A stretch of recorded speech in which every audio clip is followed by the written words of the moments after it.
एक वीडियो मैंने कहीं देखा था, मुझे याद नहीं है सर का नाम क्या था, बट उस वीडियो में सर ऐसा दावा कर रहे थे कि उन्होंने फिजिक्स का पेपर 20 मिनट में सॉल्व कर दिया, केमिस्ट्री का पेपर शायद 25-30 मिनट में सॉल्व किया और बायो का पेपर 30 मिनट में सॉल्व किया, मतलब 1 घंटे 20 मिनट में पूरा पेपर सॉल्व कर दिया नीट एग्ज़ाम का। तो मुझे थोड़ा अचंभा लगा, तो मुझे ये ज़रूरत महसूस हुई कि आपको ये समझाना बहुत इम्पॉर्टेंट है कि आप मॉक टेस्ट को कैसे अटेम्प्ट करें, मॉक टेस्ट को एनालाइज कैसे करें ताकि आपके मॉक टेस्ट के मार्क्स कैसे बढ़ें, और जो स्ट्रैटेजीज मैंने फॉलो की थी अपने प्रिपरेशन के दौरान अपना स्कोर बूस्ट करने के लिए, वो स्ट्रैटेजी आप भी फॉलो करें।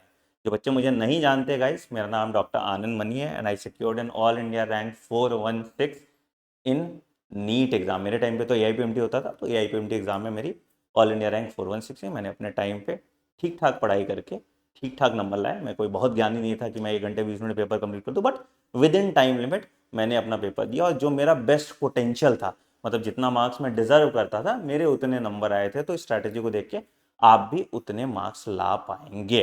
चलिए मुद्दे की बात पे आते हैं। सबसे पहली बात कि आपको मॉक टेस्ट देना कैसे है, पहला सवाल।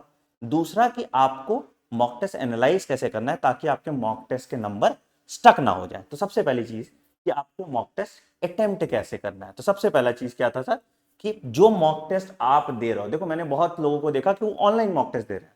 ऑनलाइन मॉक टेस्ट आपकी मदद नहीं करेगा, this is the harsh reality, but यही सच है कि ऑनलाइन मॉक टेस्ट आपकी कोई मदद नहीं करने वाला। तो आप ऑफलाइन मॉक टेस्ट दीजिए। अब मुझे पता है कि बहुत ऐसे बच्चे जो बोलेंगे सर ऑफलाइन मॉक टेस्ट बहुत महंगा होता है ना, कि ऑफलाइन मॉक टेस्ट हमें देने जाना पड़ेगा सेंटर में, टाइम वेस्ट होगा। तो मैं वो नहीं कहता हूं। आप क्या करो, आप ऑफलाइन मॉक टेस्ट मंगा लो कहीं से।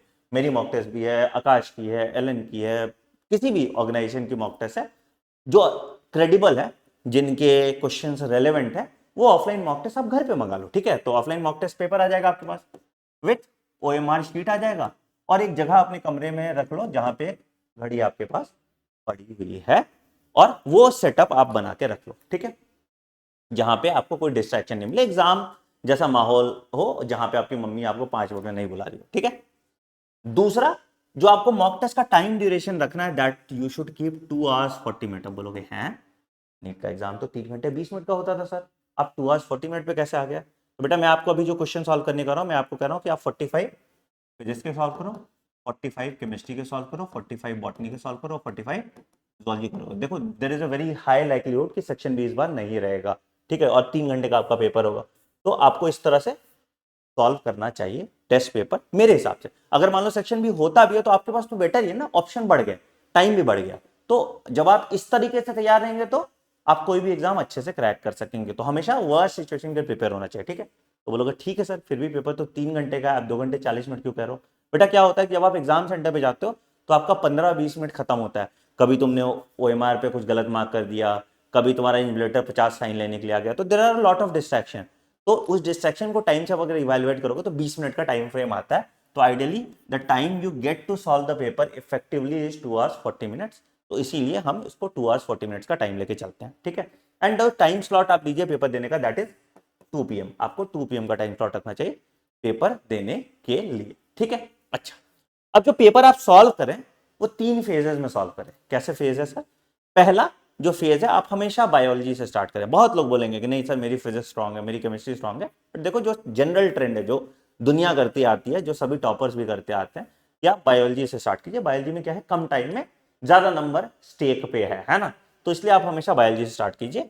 ठीक है, और एक क्वेश्चन पे 25 सेकेंड से ज्यादा का टाइम मत दीजिए। ठीक है, अब बोलोगे सर ज्यादा टाइम लग रहा है, जैसे नीट 2022 का पेपर आया था, बायोलॉजी बहुत लेंदी थी। तो फेज 1 में उसको सॉल्व मत कीजिए। फेज 1 में ऐसे क्वेश्चन कीजिए जो आपसे 25 मिनट से कम में होगा। तो कैसे करना है सर? मान लो कि मैंने क्वेश्चन पढ़ा कि which of the following statement is incorrect, तो मैंने इनकरेक्ट, नॉट, और करेक्ट, स्टेटमेंट, इन सब जो कीवर्ड्स है उनको पहले अंडरलाइन किया क्वेश्चन पढ़ते वक्त, है ना, पेन हाथ में रखा और अंडरलाइन करते गया। ठीक है, अब उसके बाद मैं ऑप्शन पढ़ूंगा। अच्छा ऑप्शन ए आंसर नहीं है, ऑप्शन बी आंसर नहीं है, ऑप्शन सी आंसर नहीं है, ऑप्शन डी आंसर। ठीक है, या फिर ऑप्शन ए आंसर नहीं है, ऑप्शन बी मुझे आंसर लग रहा है, ऑप्शन सी नहीं है, ऑप्शन डी नहीं है। तो मैं चारों ऑप्शन पढ़ूंगा, चारों ऑप्शन को एलिमिनेट करूंगा और फिर मैं बोलूंगा कि जो करेक्ट लगा मैं उसको मार्क करूंगा। जनरली हम गलती क्या करते हैं, पहला ऑप्शन लिखे, पहला ऑप्शन सही लगा, टिक मार दिए और निकल गए। That is a very wrong approach, क्योंकि कभी कभी मोस्ट अप्रोप्रिएट आंसर सही होता है। तो आपको ये अप्रोच फॉलो करना है, that you have to eliminate all option. तो जैसे आप सारे ऑप्शन 25 सेकंड में एलिमिनेट कर रहे हैं, तो आप उस क्वेश्चन को टिक मार्क लगा दीजिए अपने बुक में ही, ठीक है। इसी तरह का सेम पैटर्न आपने किए केमिस्ट्री के लिए, इसी तरह का सेम पैटर्न आपने फॉलो किया फिजिक्स के लिए, जो क्वेश्चंस आपने जल्दी बना लिया। अब ऑब्वियसली केमिस्ट्री में टाइम फ्रेम आपका बढ़ जाएगा, फिजिकल केमिस्ट्री है तो ज्यादा टाइम होगा, इनऑर्गेनिक है तो बिल्कुल 25 सेकंड का टाइम आपको मिलेगा, ठीक है। फिजिक्स में आप एवरेज 1 मिनट एक क्वेश्चन का रख के चल सकते हैं और सॉल्व करने की कोशिश करेंगे, ठीक है। फिर आप फेज 2 की तरफ आएंगे, जहां पे कि आपने कुछ क्वेश्चन है जिसमें आपको कंफ्यूजन था, है ना, आप उसको गोला कर दो। जैसे मान लो जिसको आपने 25 सेकंड में सॉल्व कर लिया, सारे ऑप्शन एलिमिनेट कर लिए, उसमें तो आपने टिक मार दिया, आंसर मार दिया, निकल लिए। बट जो क्वेश्चन आपसे अटक रहे थे, उन क्वेश्चन में मैंने गोला मार दिया, एक राउंड करके छोड़ दिया, तो उन क्वेश्चंस को फिर आप फेज 2 में देखिए और देखिए क्या आप 50% क्वेश्चन एलिमिनेट कर पा रहे हैं कि नहीं। मतलब कि ऑप्शन ए में 100% श्योर हूं, नहीं है, ऑप्शन डी में 100% श्योर नहीं है, ऑप्शन बी हो सकता है या ऑप्शन सी हो सकता है, मुझे नहीं पता, ठीक है। तो मुझे जो मोस्ट अप्रोप्रिएट लग रहा है, मैं अपना मेंटल डिसीजन लेके उसको मार्क कर दूंगा। If you can eliminate 50% of the option, please उस क्वेश्चन को आप अटेम्प्ट जरूर करें, क्योंकि यहां क्या हुआ, प्रोबेबिलिटी का गेम है। The chances of you getting an increase in the overall score improves. Try करना इसको मॉक टेस्ट, और अभी से प्रैक्टिस करोगे तो तुम्हारा ये काम हो जाएगा। तो ये हमेशा करना, जब भी आप 50% क्वेश्चन एलिमिनेट कर 50% ऑप्शन एलिमिनेट कर सकते हैं, तो तुक्का जरूर मार दीजिए, ठीक है।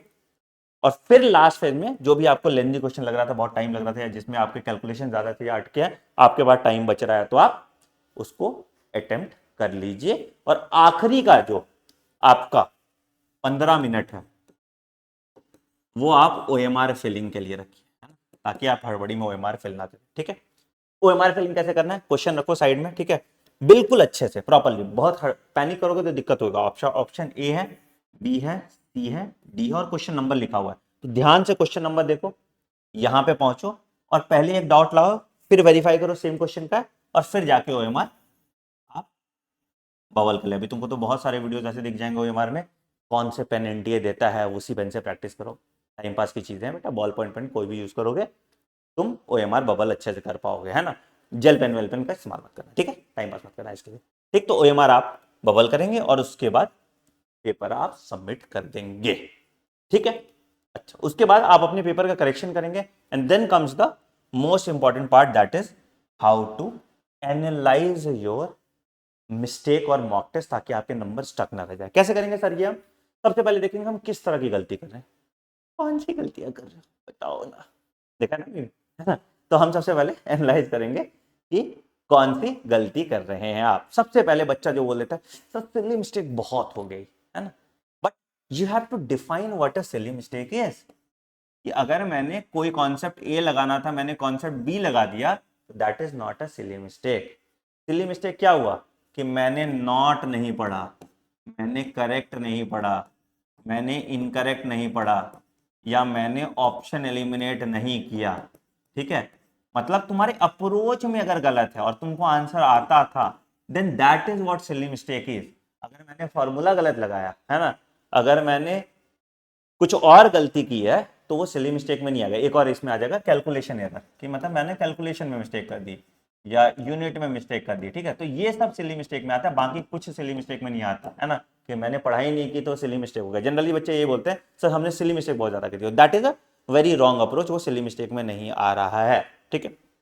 दूसरा गलती है कि मेरे फंडे हिले हुए हैं। लेट से काउंटर करंट मैकेनिज्म का कोई क्वेश्चन था और मैंने उसमें गलती की। लेट से कोई मैकेनिज्म का रेनिन एंजियोटेंसिन एल्डोस्टेरोन सिस्टम का कॉन्सेप्ट था, उसमें मैंने गलती की। तो उन केसेस में उसको हम कहते हैं critical thinking error, which is the most dangerous kind of error. तो हमको वो पूरा टॉपिक फिर से रिव्यू करना है डिटेल में, ताकि हम दोबारा उन तरह की गलतियों को नहीं मिस्टेक करे। तो एक ये एरर होता है जिसपे हमको सबसे ज्यादा मेहनत करना पड़ता है। सिली मिस्टेक जब तुम नोट डाउन करते रहोगे तो सिली मिस्टेक तुम अगली बार नहीं करोगे अपने मॉक टेस्ट में। तो सिली मिस्टेक करना अच्छी बात है, ये अच्छी बात है, ठीक है। तो इसके लिए खुश हो जाओ, इसके लिए दुखी हो जाओ, ठीक है।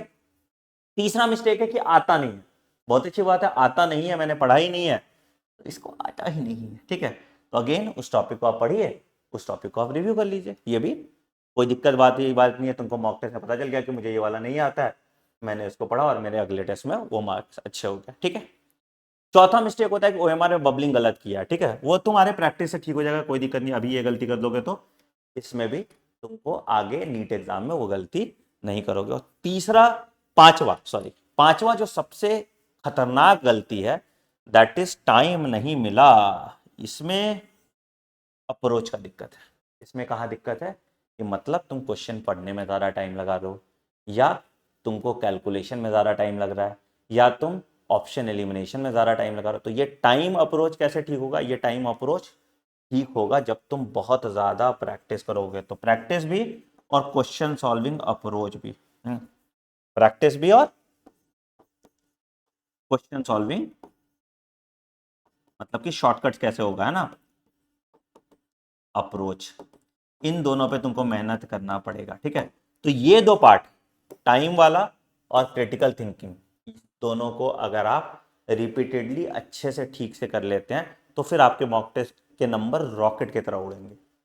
फिर आप इवेंचुअली हर मॉक टेस्ट में 15-20 नंबर बढ़ाएंगे और नीट एग्जाम आते आते तक आप अपने मॉक टेस्ट का स्कोर 700 प्लस कर लेंगे, which is a very good score. देखो, any score around 680 plus marks in your mock test from a standard mock test institute is a good score. क्योंकि देखो यार, 680 के बाद वाला जो स्कोर का वेरिएशन होता है वो तुम्हारे किस्मत पे होता है, वो पेपर टू पेपर वेरी करेगा। हो सकता है अगर मेरे किसी मॉक टेस्ट में कंजिक्यूटिवली 700 नंबर आ रहे हैं तो हो सकता है मेरे नीट एग्जाम में 680 है ना, या हो सकता है मेरे किसी मॉक टेस्ट में 670 ही आ गए बट मेरे नीट एग्जाम में 710 भी आ गए। ठीक है, तो वो किस्मत की बात है। ठीक है, तो बट आपको कंसिस्टेंटली इस बॉल पार्क के नंबर के अराउंड 670 680 के नंबर के अराउंड मॉक टेस्ट में स्कोर करना है, then you are good to go. अगर आपको एक अच्छा मॉक टेस्ट चाहिए सॉल्व करने के लिए तो देखो, आकाश एलन का मॉक टेस्ट है ही, बट हमने भी अपना एक अच्छा मॉक टेस्ट लॉन्च किया, दैट इज फंडा बॉक्स का 24 मॉक टेस्ट किताब के फॉर्म में डाल दिया है।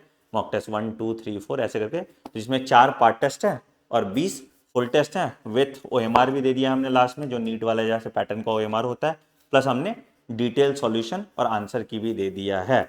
अब बोलोगे सर इसको किताब के फॉर्म में क्यों बनाया? किताब के फॉर्म में इसलिए बनाया ना कि कभी कभी तुम लोग के मॉक टेस्ट खो जाते हैं और फिर एनालिसिस के टाइम में तुमको मॉक टेस्ट मिलता नहीं, तो अगर एक बाइंडेड फॉर्म में है तो तुम्हारे लिए बेटर है। तो इस मॉक टेस्ट को आप सॉल्व कर सकते हैं। प्राइस भी हमने इसकी 799 रुपीज़ ही रखी है। तो फटाफट जाओगे तुम fundabox.in पे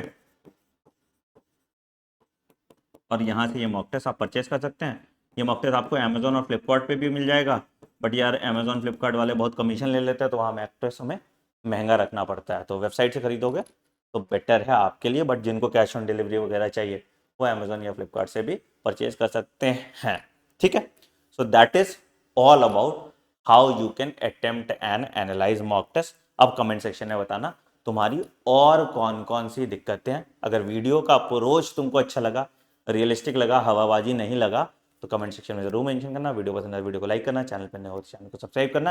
एंड हम मिलते हैं अगले वीडियो में। Take care, bye bye and have a great day. Thank you.